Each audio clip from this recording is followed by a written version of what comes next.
Hello friends, welcome to my new vlog. I hope आप सभी अच्छे होंगे। मैं भी एकदम मस्त हूँ। और आज व्लॉग की स्टार्टिंग हो रही है शाम के 4 बजे। और आज कुछ इम्पोर्टेंट काम से हम बाहर जा रहे हैं। इम्पोर्टेंट काम क्या, कुछ शॉपिंग करनी है। हाँ, अभी आप मुझे किचन में देख रहे हैं। शुरुआत आज किचन से हो रही है। एक्चुअली मैं कुछ शॉपिंग करने के लिए बाहर गए थे। बाहर से आते ही जैसे कि सारी औरतें लगती है, मुझे किचन में लगना पड़ा और कोई और दूसरा काम ही नहीं था।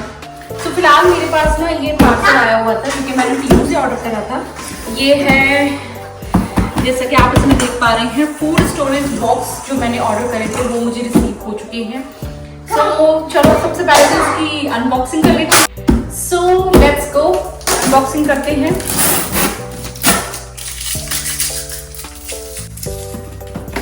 देखते हैं किस तरीके के डब्बे मुझे रिसीव हुए हैं, क्वालिटी क्या है।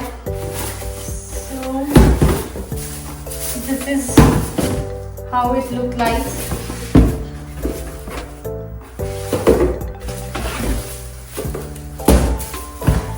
बेसिकली डब्बे जो हैं मुझे काफी अच्छी क्वालिटी में रिसीव हुए हैं।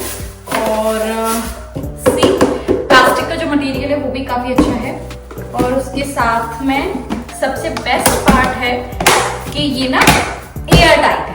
तो आप कोई भी सामान जो इसमें स्टोर करके रखोगे वो एकदम ही सेफ होगा। कोई मॉइस्चर इसके अंदर जाएगा नहीं, तो सामान भी सुरक्षित और काम भी सुरक्षित। तो इसके बाद ना, इसके साथ साथ में ना मुझे रिसीव हुई है ये चिप्स और इसके साथ में ये पैन रिसीव हुआ है। सबसे बेस्ट पार्ट क्या है कि इसके साथ ना इसकी हेल्प से मेरे लिए काफी इजी हो जाएगी कि मैंने कौन सा सामान या कौन सा इंग्रेडिएंट मैंने किस बॉक्स में रखा हुआ है वो इजीली मुझे पता चल जाएगा। फिलहाल सबसे इम्पोर्टेंट काम ये है कि ये सारे डब्बे मुझे वॉश करने हैं, अच्छे से ड्राई करने हैं और उसके बाद मुझे अपना जो भी सामान है राशन का वो मैं इसमें स्टोर करूंगी। तो मिलूंगी आपसे मैं थोड़ी सी देर में। मैं सबसे पहले इन्हें वॉश करके ड्राई करने रख देती हूँ ताकि मैं जल्दी से मैं अपना जो सामान है, जो मैंने पन्नियों में या जो दही या किसी जो भी हम मार्केट से कुछ भी खरीद के लाए उन डब्बों में मैंने रख रखा है। इन प्यारे प्यारे से डब्बों में मैं वो सारा सामान रख पाऊँ। तो मिलती हूँ आपसे थोड़ी सी देर में। तो डब्बे रख दिए मैंने वॉश करके ड्राई होने के लिए। एक काम से तो मैं फ्री हो गई। अब बात ये है कि मैं जब से इंडिया से यहाँ आई हूँ मैं सिर्फ आलू, गोभी या कड़ी या जो भी मुझे जो बनाने में इजी पड़ता था मैंने वो सारी सब्जियां बना रखी हैं। लेकिन काफी दिन से हस्बैंड जी की डिमांड थी कि मैं राजमा बनाऊं। लेकिन मैं राजमा क्यों नहीं बना रही थी, उसके पीछे सबसे बड़ा कारण ये है कि मैंने अभी तक एक भी बार राजमा नहीं बनाया। क्योंकि इंडिया में थी तो मैं बाकी जो सब्जियां हैं वो मैं बना देती थी, लेकिन जब भी राजमा या छोले की बारी आती थी तो मैं मम्मी को ही बोलती थी कि आप ही बना के दो। तो मुझे नहीं पता ना, मुझे राजमा की रेसिपी आती है कि कैसे बनता है। तो फिलहाल मैं for the very first time मैं राजमा ट्राई करने वाली हूँ और मुझे नहीं पता मैं कैसा बनाऊंगी। यूट्यूब से मैंने रेसिपी देख ली है, घर पे भी फोन करके पूछ लिया है कि कैसे बनता है। काफी दिन से डिमांड के बाद आज फाइनली राजमा की बारी आई है। उसका एक रीजन ये भी था कि मेरे पास कुकर नहीं था। ये मेरी एक कोरिया की फ्रेंड है जिसने मुझे ये काम चलाने के लिए जब तक कुकर लिया है, जब तक मैं अपना खुद का कुकर नहीं खरीदती हूँ। तो थैंक्स नेहा। और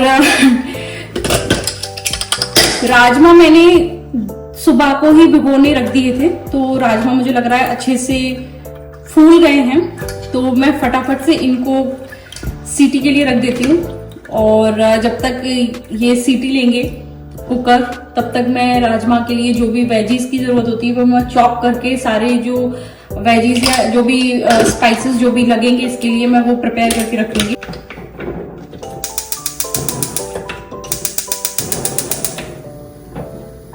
तो राजमा रख दिए मैंने बॉईल करने के लिए। तब तक हम कर लेते हैं प्याज, टमाटर और मिर्ची चॉप्ड। मैंने यहाँ पे ले लिया है एक टमाटर, 2 हरी मिर्च, एक छोटा सा टुकड़ा अदरक का और कुछ कलियां मैंने ली हैं गार्लिक की और एक प्याज लिया है। और कोरिया में ना प्याज जो है आपको ऐसी ही मिलती है, जो इंडिया में प्याज मिलती है वो यहाँ पे मिलती तो है, लेकिन अभी मुझे नहीं पता वो कहाँ मिलती है।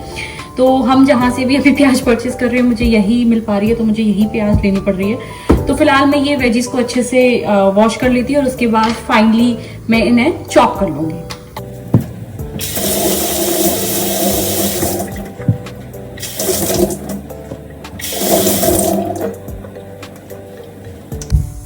राजमा ना अपने आप में एक क्या बोलूं मैं, काफी लोगों को ना राजमा अच्छा लगता है, लेकिन पता नहीं क्यों मुझे राजमा कभी से भी नहीं अच्छा लगा और मुझे राजमा खाना बिल्कुल अच्छा नहीं लगता। इसलिए मैं इसे बनाना काफी टाइम से अवॉइड कर रही थी, क्योंकि जितना मुझे पसंद छोले आते हैं ना, मुझे उतना राजमा अच्छा नहीं लगता। बल्कि जबकि है ना बनने में भी वो सेम ही टाइम लेते हैं बनाने में, कुछ मुझे ऐसा कुछ खास स्पेशल इसका रेसिपी लगा नहीं। सो फिलहाल प्याज को मैंने इस तरीके से रफली चॉप किया है और अब मैं इस टूल की हेल्प से, इसे क्या बोलते हैं मुझे नहीं पता, बट यस इसने मेरा बहुत काम आसान कर दिया है और मैं इसको अच्छे से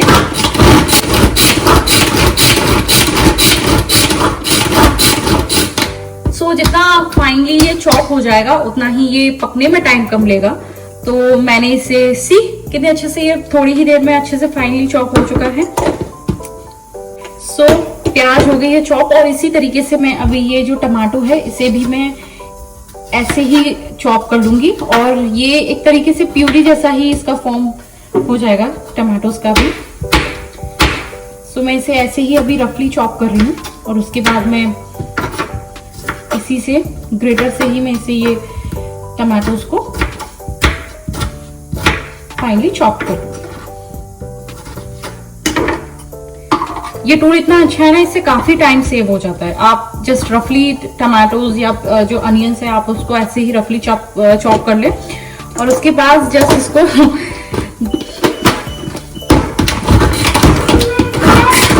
राजमा के लिए मुझे जो भी इंग्रेडिएंट्स चाहिए थे वो मैंने निकाल लिए हैं। यहाँ पे मैंने लिया है एक तेज पत्ता और 4 काली मिर्च ली है, थोड़ी सी दालचीनी ली है, 2 लौंग ली हैं और मेरे पास क्योंकि बड़ी इलायची अवेलेबल नहीं है तो मैंने ये छोटी इलायची से ही काम चलाऊंगी आज मैं।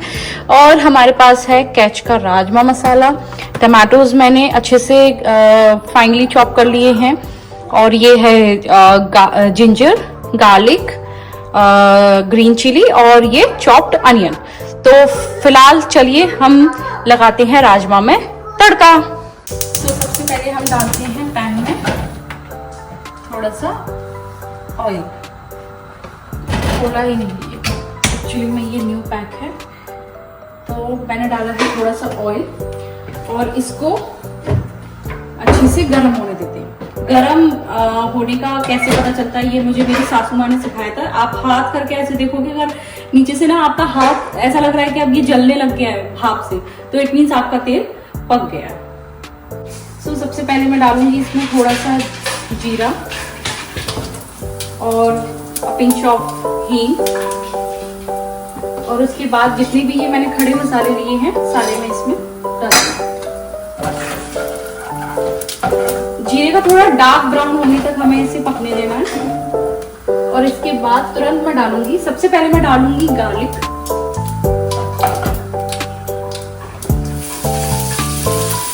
गार्लिक के साथ में ही मैं चिली भी डाल दूंगी, ग्रीन चिली और ये अदरक भी।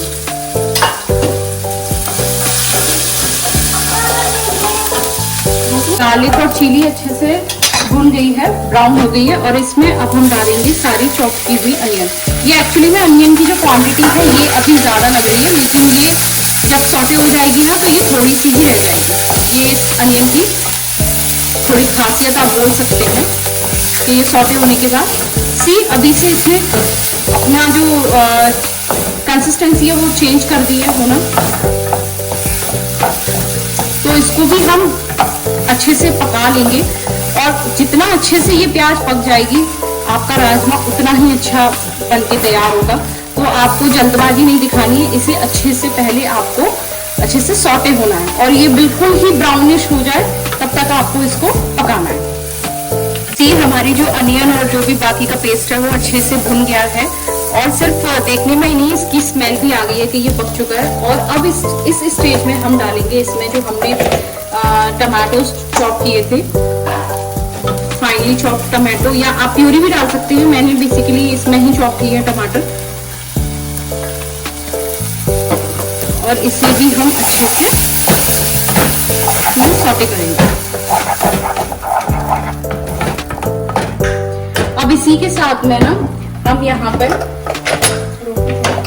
मैंने आपको बोला था कि मैं कैसे अपने अभी तक मसाले स्टोर करके रख रही हूँ। मैंने अलग अलग डिब्बे बना रखे हैं, तो अभी जब वो डिब्बे ड्राई हो जाएंगे तो मैं उनमें ट्रांसफर कर दूंगी ये सारे स्पाइसेस।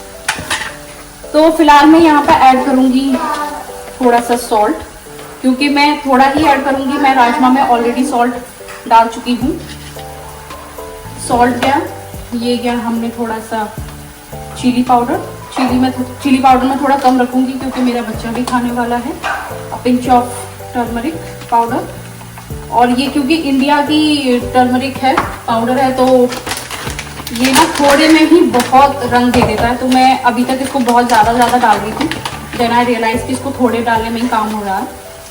और यहाँ पर मैंने डाल दिया 1.5 स्पून ऑफ धनिया पाउडर। सो बस अभी फिलहाल मैं यही जो स्पाइसेस है ये मैं डालूंगी और इन्हें थोड़ा सा मैं पकने दूंगी। और then I will add this rajma masala की 2 स्पून्स। तब तक मेरी सब्जी की करी जो है वो रेडी हो रही है, भुन रही है। तब तक मैंने सोचा कि मैं यहाँ पे आटा भून लेती हूँ, डो बना के मैं प्रिपेयर करके रख देती हूँ। सो चपाती का मैंने डो बना के प्रिपेयर करके रख दिया है। और अब इस स्टेज पे जब हमारे मसाले ऑलमोस्ट पक चुके हैं, इसी स्टेज पे मैं ऐड करूंगी हमारा राजमा का मसाला। सो मैं 1 स्पून और थोड़ा सा और मैं इसमें राजमा का मसाला। आप खाओगे पापा? पापा यहाँ बैठा हूँ, आप खाओगे? आप खाओगे? हाँ बेटा, खाएंगे अभी खाएंगे। कि हमने जो राजमा का मसाला जो ऐड किया है, इसको भी हमें एटलीस्ट 1 से 2 मिनट के लिए पकने देना है। देन वी विल ऐड अवर राजमा। सो फिलहाल इसको 2 मिनट के लिए हम पकने देते हैं। और राजमा के मसाले को हमने थोड़ी देर पकने दिया और इस स्टेज पे अभी हम ऐड कर रहे हैं अपने बॉइल्ड राजमा। मुझे लगता है मैंने राजमा में 1 सीटी एक्स्ट्रा ले ली है। अब इट्स ओके, एक बढ़िया सी ग्रेवी का टेक्सचर आ ही जाएगा। सो इसको भी हम थोड़ी देर पकने देंगे। एक्चुअली में जितनी भी राजमा या चावल की रेसिपी है, जितना मैंने अभी तक कुक किया है या रेसिपीज देखी हैं शेफ्स की, तो वो लोग यही बोलते हैं कि जितना आप सब्जी को पकने देंगे ना, उसमें उतना ही स्वाद आता है। तो मैं इसको फिलहाल थोड़ी देर अच्छे से बॉईल होने दूंगी, पकने दूंगी, वो भी बिल्कुल धीमी आंच पे। तो देख सकते हैं हमारा राजमा पक के तैयार हो गया है। और अब मैं करूंगी प्लेटिंग और फिर हम रिव्यू भी लेंगे हस्बैंड जी से कि कैसा बना है राजमा। तो चलिए प्लेटिंग करते हैं। तो प्लेटिंग मैंने कर दी है और अभी फिलहाल इसको लेके चलते हैं हस्बैंड जी के पास और फिर पूछेंगे कि राजमा कैसे बने हैं। सो राजमा टेस्ट करके बताइए कि राजमा बना कैसा है। मैंने पहली बार ट्राई करा है। अभी तक इंडिया में आपने अपनी मम्मी के हाथ का बना हुआ राजमा खाया है, पहली बार मैंने राजमा बनाया। सीरियसली अच्छे हो रहे हैं, मेरा मन रखने के लिए बोल रहे हो। सो आज का हो गया। होप आपको आज की वीडियो पसंद आई होगी, आज का ब्लॉग पसंद आया होगा। आज के ब्लॉग में सिर्फ इतना ही। और अगर आपको वीडियो पसंद आई है तो वीडियो को कर दे लाइक, चैनल को कर दे सब्सक्राइब और आपसे मिलूंगी मैं अगले ब्लॉग में। तब तक के लिए बाय बाय।